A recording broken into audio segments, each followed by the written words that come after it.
Okay, on a river that fishes with so many crustaceans, what's really interesting is that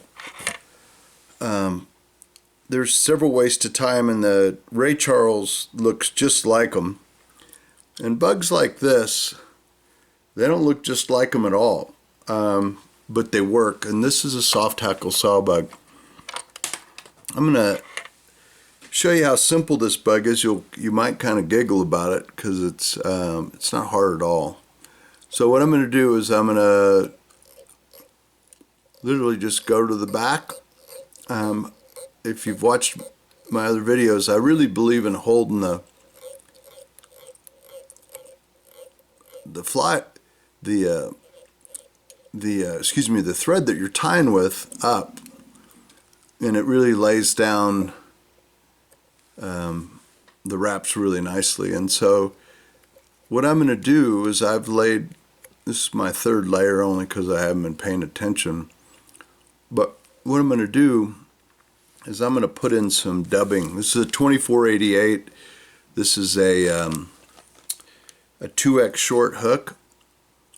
So an 18 is kind of like a 20 and a 20 is kind of like a 22.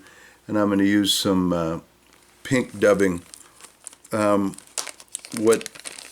Pink is a real common color, tan's a common color, and so is this ginger. I like this ginger a whole bunch. It looks kind of pink, but it's kind of a peach. So what I'm going to do is I'm just going to dub in. I'm going to build a dubbing noodle, pretty straight ahead. I'm kind of off camera. I apologize about that. But what I'm doing is I'm just laying in a layer. I'm going to do a little bit more. And I'm going to just do a pretty basic body. I'll often take this and actually, I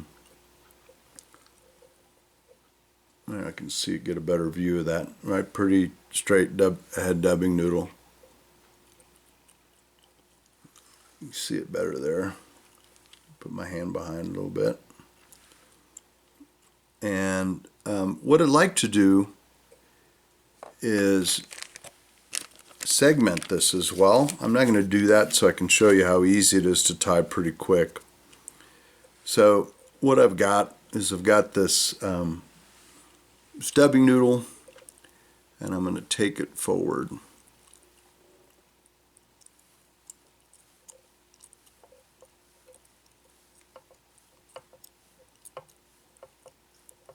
Okay, super simple. Okay, peel some of that off, get it like I'm in it. I'll pretend like I'm all over it. You can pretend that too. Do a little imaginarium. So I have a little bit of a carrot to it, not much, if you take a look at it. It's pretty wild looking, and that's not bad because the crustacean's kind of all over the place with its legs. And then what I'm going to do is I'll show you a head neck that's well used. This is when you tie a whole bunch of a bug like this. And so what I'm going to do is I have a new one, a fancy one, so it's a hen neck. And so I'm going to get, and I'm going to look through it, right? Let me pull one. And so here it is. Pretty good looking.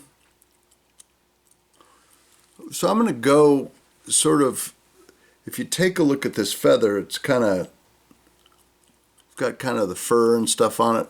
I'm going to take it up to here. I'm going to cut that other stuff off. The second thing I'm going to do, just to increase my chances of a good grip, is I'm going to cut those. See if you can see it. I'm going to use my other hand so you can see it better. I'm going to trim off. You can see there. And so it'll give me a lot to grab onto. And so again, since it's not a technical bug at all, what I'm going to do is I'm going to take this, I'm going to lay it, I'm going to stick it way over. So you can see that, right? See how it's sticking way past there? I'm going to give it a second wrap. Okay. And you can see, again, not technical. Now, if I wanted to be technical, I'd come around and cut this. But I'm going to be lazy and just lay it back. Oh, heck. We're on camera, I'll cut it. There. Okay. So you can see how it's locked in there. I've got about 3 wraps on it. I'm going to search around on my table and get a hackle plier. I should have been ready. So I'm going to take this and hook it on. And you'll see it come around here in a second. I'm a big fan of the Renz Eddy because I can roll it. So I'm going to take it. I'm going to put this thread on the side towards the eye, and I'm going to go around a couple of times. And so all I'm doing really is I'm going to give this fly some movement in the water. So I'm going to go ahead and lock that down. And you're about to see how forgiving this fly is. So I got 2 wraps around it. I'm not going to cut close. I'm just going to cut it. I'm going to V my scissors. Just push them. So now I've got a fly that kind of looks like Don King's hairstyle on a bad day.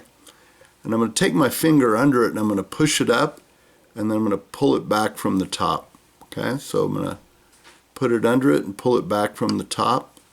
And when I do that, I can get a bite over some of these to start to lay them back. Okay, so I'm going to do that one more time. So now you can see, oops, I got to get it back in focus. Come on, camera, there. So what I kept doing was putting one finger under it and then my other's pulling it back. And that allowed me to get that to come back.